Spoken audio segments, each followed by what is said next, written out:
From Hollywood, the NBC Theater presents...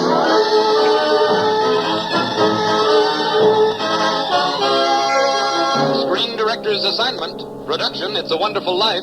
Director, Frank Capra. Star, Jimmy Stewart.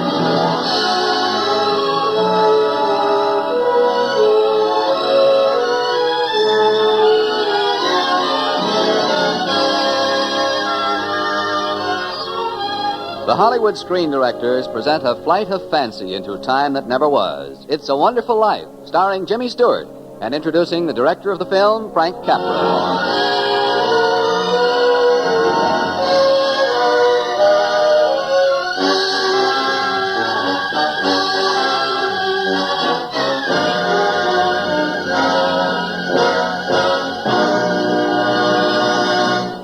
For a motion picture audience, there can be only one measure of a truly great director.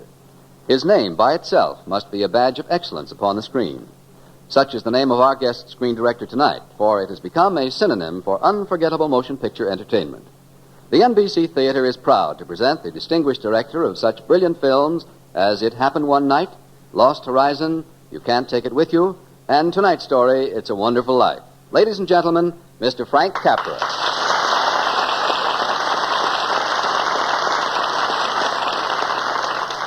Thank you.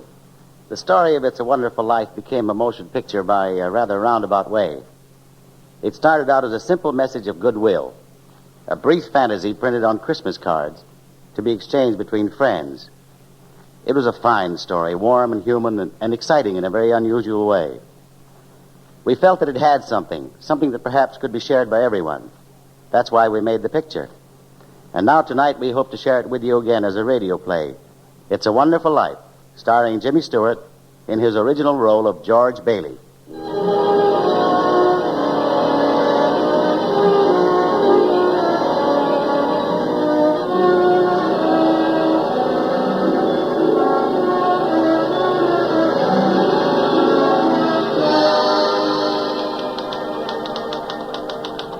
Your Supreme Excellency, I, Clarence Oddbody, Angel of the Second Class, do make application for promotion to Angel of the First Class for services as follows. On Christmas Eve of 1948, one George Bailey of Bedford Falls was on the point of committing suicide, an act abhorrent both to his maker and to the Hemisphere Federation Mutual Life Insurance Company. Feeling in exceedingly low spirits, George Bailey did go, proceed, and travel to the high-level bridge where he mounted the rail. Before George Bailey could leap into the icy current, I, Clarence Oddbody, did hurl, project, and fling myself past the great Magellanic Cloud, through the constellation Lyra, into the Earth's atmosphere and the Bedford River, executing, if I do say so myself, a perfect swan dive. Help! Save me! I can't swim! Help! Relax, now don't struggle. Help! I'm coming in after you. Help! Here I come.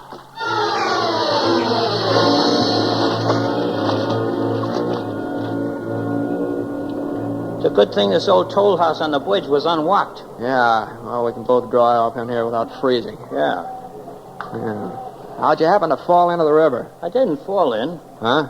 Well, I knew if you thought I was drowning, you'd jump in to save me. So I jumped in. You jumped in? To save you. You see, you didn't go through with it. Go through with what? Suicide. How'd you know I was going to Hey, who are you? I'm an angel. A what? An angel. Clarence Oddbody, AS2. Oh. AS2. What's the AS2? Angel Second Class. Oh, I see. What, are you crazy? Well, I'll confess I've been rather distracted for the past few centuries due to my failure to acquire my first-class wings. But crazy? If I do a good job on you, I'll get my wings. Brother, you haven't even got your buttons. Why don't you tell me your troubles? Oh, you're balmy, that's why. Well, then humor me. Do you good to talk. Yeah. Well, that's about all I have left in life. Just talk about it. Well, talk. Oh, I was going to knock 'em dead, I was. I was going to shake the dust of this crummy little town off my feet, and I was going to see the world, build things, do things, travel, the Taj Mahal and silken Samarkand and the moon pools of the East and Everest and the deep Aegean. Yeah, pipe dreams. Why? Well, my deaf ear, for one thing. Oh, that was when Howie, your kid brother, fell through the ice back in 1919. I jumped in to save him. Hey, how'd you know that? I read it in the Gabriel Daily Trumpet. Well, anyway, I got an ear infection. It was weeks before I could go back running errands at the Gower drugstore. So what does Gower do? He hits me in my bad ear. Why? Well, he just heard about his son. He died in college from typhoid. Gower had been drinking. I wouldn't deliver some medicine for Mrs. Blaine's little girl because the bottle he took it out of was marked poison. Dear. Now, Doc Gower smacked my bad ear, and I guess I cried. But I finally made him understand his mistake. Was Doc Gower grateful? Well, he cried. 11 years later, he bought me a fine set of pigskin luggage to take on my world trip. Oh, then you did go away. There was a girl in town named Mary. We'd grown up together, and she was engaged to Sam Wainwright. I had an hour or so before train time, and I stopped over at Mary's house. Well, George, just think. After all these years and all your planning and saving and wishing, you're going to realize your great ambition. This is the most exciting day of my life, Mary. We'll miss you terribly in Bedford Falls. Well, I'll only be away a year. You'll write, won't you? I'll send you a golden apple from the Garden of the East for your wedding present. Thanks.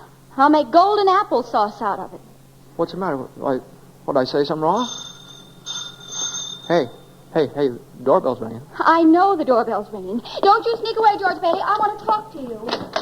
Mary, I'm looking for George. Uncle Billy, what brings you over here to Mary's? George, your father's just had a bad stroke. Oh, no. Dad, what, is he? No, but I don't think you'd better start on your trip, George. Not just now, anyhow.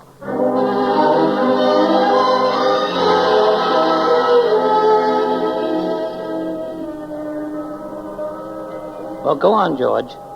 Well, Dad was gone that same night. That gave old man Potter his chance. Old man Potter? Yeah, richest man in town, a banker, a big stockholder in our loan company.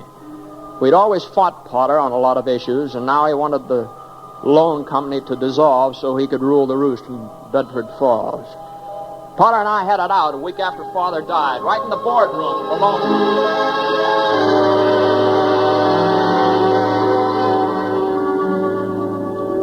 Now, just a minute there, Potter. Now, just hold on here just a minute. I admit that in the 25 years since Father and Uncle Billy here started this loan company, we didn't make any money. I admit that. But who gave the low-income people in this town decent homes to live in, huh? You did? Yes, Mr. Potter, we did. Who built Bailey Park of model dwellings where you wanted to put Poor Cemetery? You did. That's right, we did. We gave this town those things. We gave Bedford Falls and its That's citizens... the trouble with you, Baileys. You gave everything. No wonder you never made any money. What's galling you, Potter, is... Mr. Potter to you, Bailey. My nephew is Mr. Bailey to you, Potter. Your nephew's wet behind the ears, you mindless fool. Say that again. Say that again. Let's keep out of this, Uncle Billy. I'll handle Potter. Mr. Potter, the stripling. What's eating you is that you can't gain control of this loan company, Mr. Potter. It's up to this board to decide what to do about the company now that Father's gone. But if I can do anything to help keep Bailey Park a reality and to keep Potter from making people crawl to him when they need help, just count me in, gentlemen. Count me in.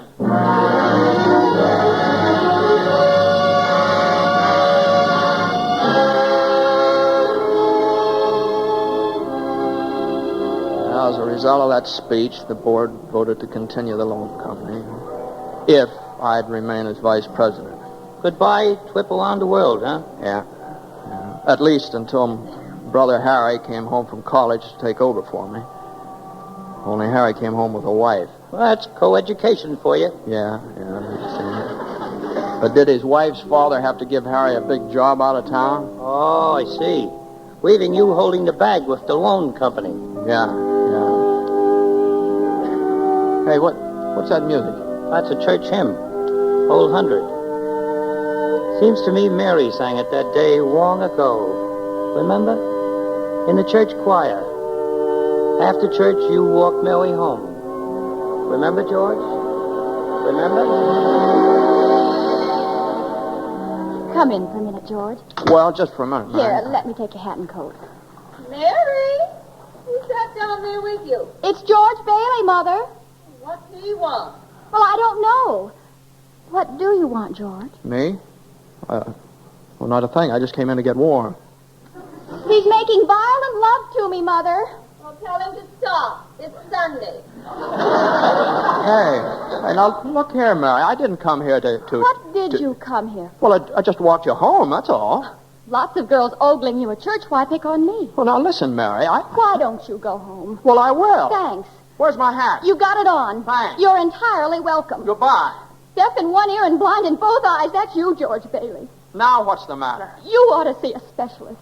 You can't even tell when the girl you've walked to school with all your life.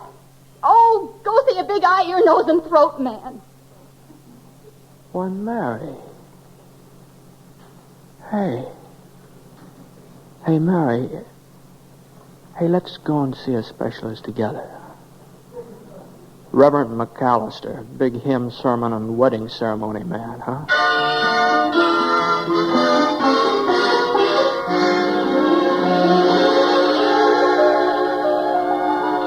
And so you were married, huh, George? Yeah, I had about $2,000 saved, and it looked like a fine chance to combine that world trip with a honeymoon. What? A little thing called the Great Depression. Oh, yeah. Yeah, there was a run on the loan company started by some false rumors of Potters. The last minute, Mary threw in the $2,000. It was just enough to reassure our investors, and we didn't have to close up. And you didn't have a honeymoon either. No, but Potter was licked again. So when he called me into his office one day, I was just about the most surprised man in Bedford Falls.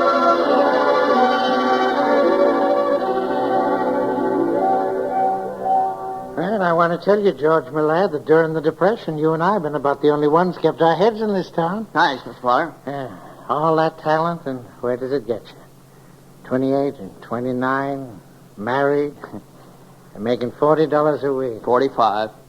And you're the smartest young fella in town. All right. Now, what's your point, Mr. Potter? I want to hire you. You want to hire me? Manage my affairs, run my properties. $20,000 a year. Dollars? And 2 months vacation with pay before you start working. Take yourself a little jaunt around the world first, eh?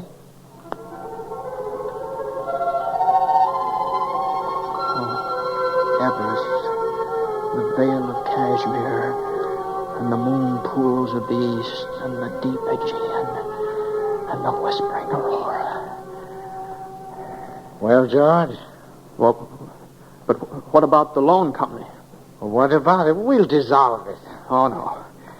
I don't want your dirty job. What? You sit here and you think the whole world revolves around you and your money. Well, it doesn't. You're out of your mind. I won't let you buy me away from the people who depend on me. Rubbish. And I've made my decision, Potter. And may it stick in your craw to regret as long as you live, George Bailey. May it stick in your fool craw.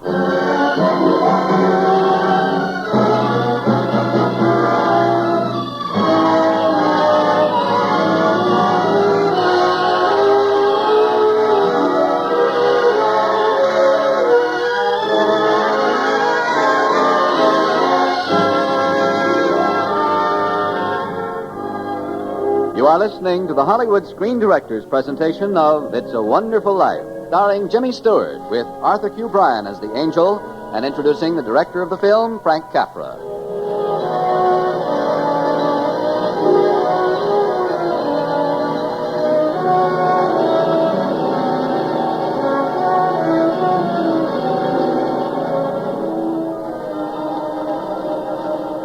George, after your marriage to Mary Chase and your very spunky rejection of Potter's offer to manage his affairs, what happened? How'd it go?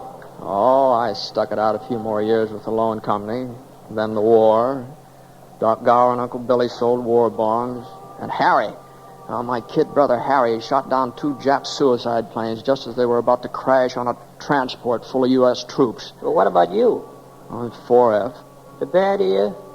Well, it just wasn't in the books for me to get out of Bedford Falls, that's all. Well, it brings us to tonight, Christmas Eve. What made you want to jump off the bridge into the river? I can give it to you fast. The bank examiner came to check our books, and we were $8,000 short. Next question. Where did the $8,000 go? Well, if I knew, I wouldn't be here on the bridge, would I? No. All I know is that I sent Uncle Billy to deposit $8,000 to our account over at Potter's bank. Uncle Billy talked to Potter for a while in Potter's office, and then he went over to the teller's window to deposit the money, only it was gone. Well, where? How do I know where? I was almost insane. I questioned Uncle Billy half the night trying to locate that missing $8,000, but it was no use.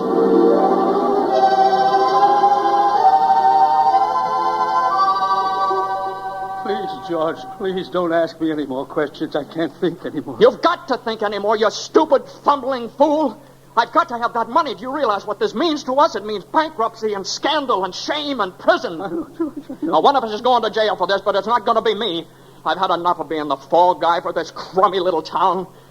You can just deal me out of this one. I've given up my years and my ambition for the people of this town, and all I've got is frustration and disappointment. And I've had just about as much as I can swallow. It's sticking in my craw, just like Potter said it would. Well, maybe Potter would lend you $8,000. Potter? Maybe. Potter? Well, yeah, well, it's our only chance. Well,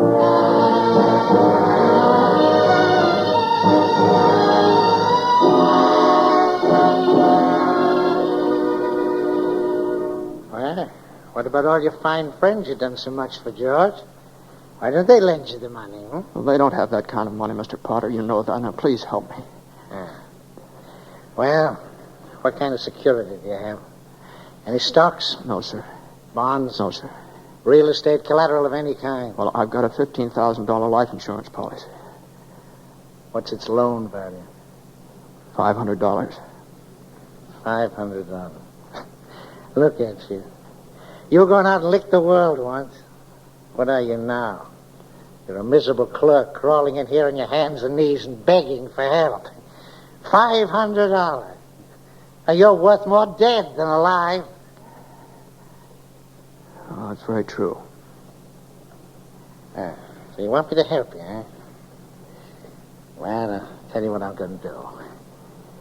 I'm going to swear out a warrant for your arrest. Arrest? Misappropriation of funds. Arrest, but Mr. Potter... Merry Christmas, George.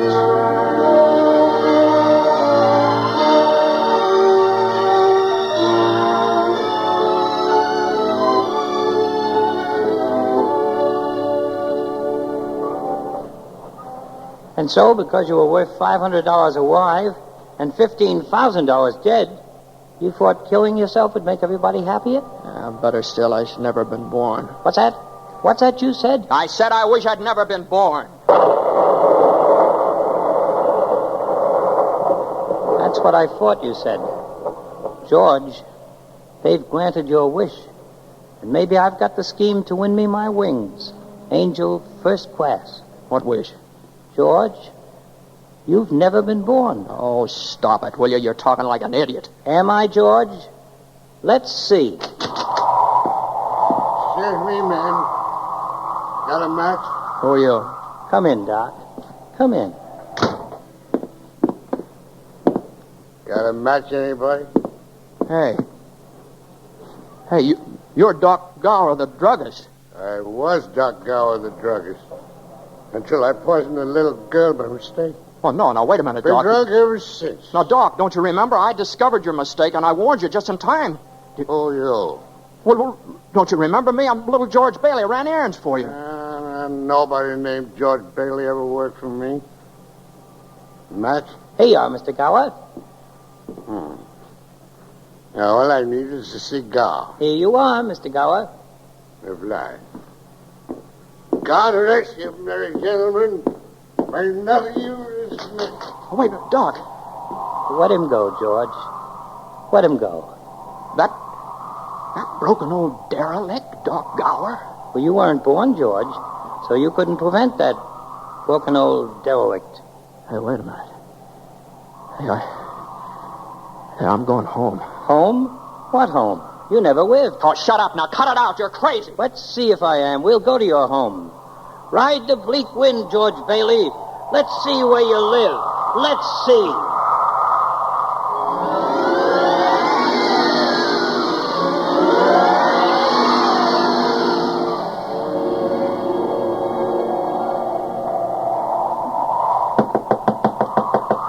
I tell you, this boarding house can't be my mother's house. Knock again. Oh, this broken-down old shack, my mother's house? Knock again, George Bailey. All right, but...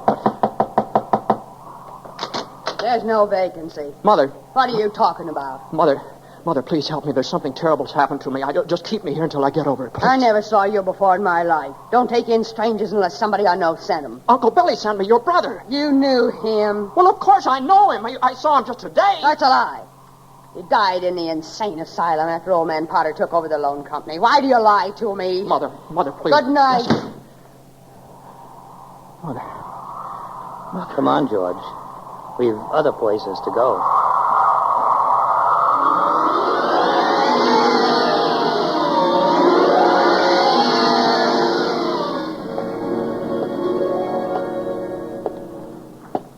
Well, why are we in the public library on Christmas Eve? Some people work late if they're lonely and have no Christmas to go home to. Like that pinched-looking woman at that desk there. Mary. Yes? Mary. The library's closed, you know.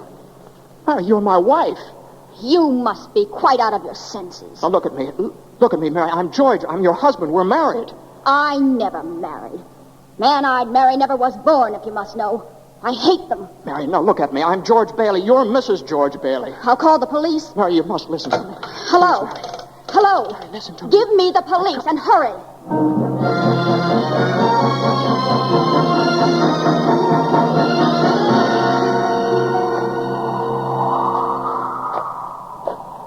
It's very dark on this road. Yes. And cold. Stop here. Where are we? Potter's Field. You mean Bailey Park? I mean the poor cemetery. You mean my low-cost home development? Look where you stand. Gravestones. Here dwell in final squalor and humility the nameless, the vagrant, the very poor, the disinherited. You put them here. I tell you, no, I built Bailey Park on this ground. Read that tilting gravestone at your feet. Read. In memory of our beloved son, Harry Bailey, 1911-1919. This isn't true. Harry's alive today. He went to war. He shot down 2 planes that saved the lives of every man on that transport. Your brother Harry broke through the ice at the age of 9. It's a lie. He saved the life of every man on that transport. Every man on that transport died. No. You killed those men on that troop ship. You wished it so. I didn't. You. Please. You. No. Yes. Harry wasn't there to save those men because you weren't there to save Harry. You wished it so. Yes.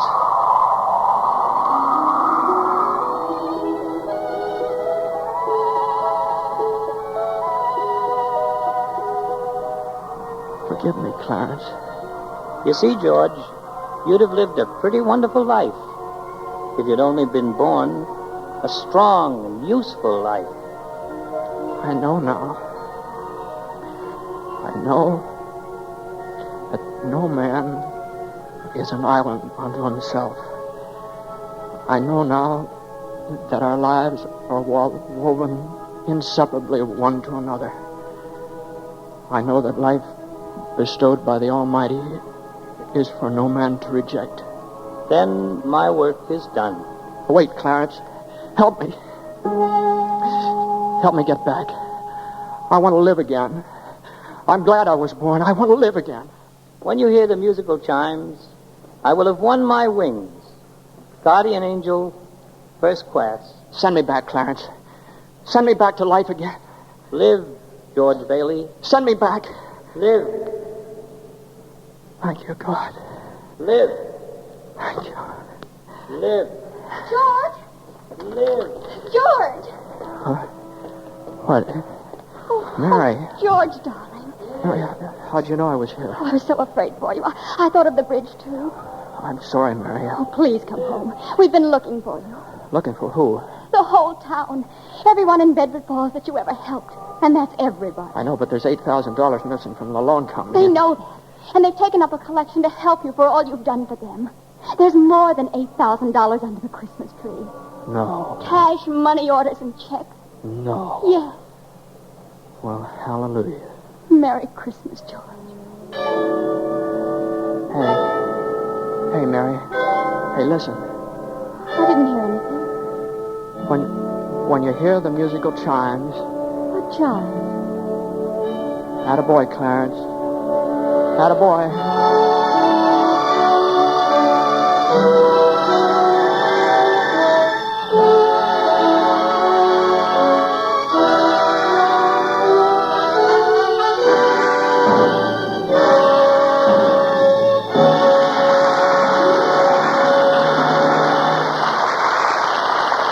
Our guests will return in just a moment.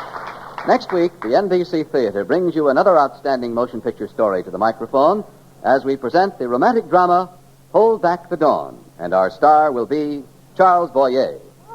And now, here again is tonight's star, Jimmy Stewart, and screen director Frank Capra.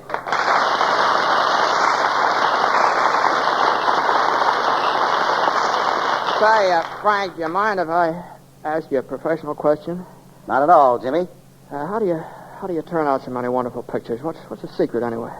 You really want to know? Yeah, I really do. Clarence. Huh? Clarence, the angel. What do you... Well, you mean the character in the story? Oh, sure. He's been around for years. Stands behind my right shoulder and tells me what to do when I'm in trouble. He practically directs all my pictures. Uh-huh. Clarence, huh? On a movie set? Yeah, well, it was a little difficult at first. Yeah, I can imagine. He didn't have a Screen Directors Guild card. Oh, yeah. Well, tell me, Frank, if Clarence was so smart, how come we had to shoot the last scene of It's a Wonderful Life 5 times? Oh, that. Well, you see, Jimmy, Yeah. that... Hey, Capra, better quit while you're even. Say goodnight. Let's get out of here. Okay, Clarence. See how he keeps me out of trouble? Good night, everyone. Good night, folks. And good night to you, Jimmy Stewart and Frank Capra. It's a Wonderful Life is presented through the courtesy of Paramount Pictures, whose current release is Bride of Vengeance, starring Paulette Goddard, John Lund, and MacDonald Carey. Jimmy Stewart can currently be seen in the Metro-Goldwyn-Mayer production, The Stratton Story. Frank Capra is currently producing and directing the Paramount picture Riding High, starring Bing Crosby. Included in tonight's cast were Arthur Q. Bryan, Joseph Granby, Hans Conried, Irene Tedrow, Georgia Backus, Herb Butterfield, and Barbara Eiler. It's a Wonderful Life was adapted for radio by Milton Geiger, and original music was composed and conducted by Henry Russell. Production was under the supervision of Howard Wiley, associate producer Bill Karn. Your announcer has been Frank Barton. Listen again next week when the NBC Theater presents Screen Director's Assignment. Production, Hold Back the Dawn. Director, Mitchell Lyson. Star, Charles Boyer.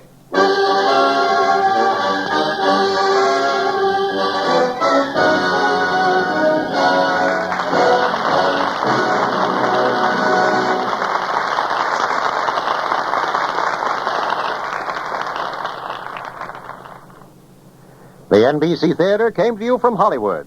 This is NBC, the national broadcasting company.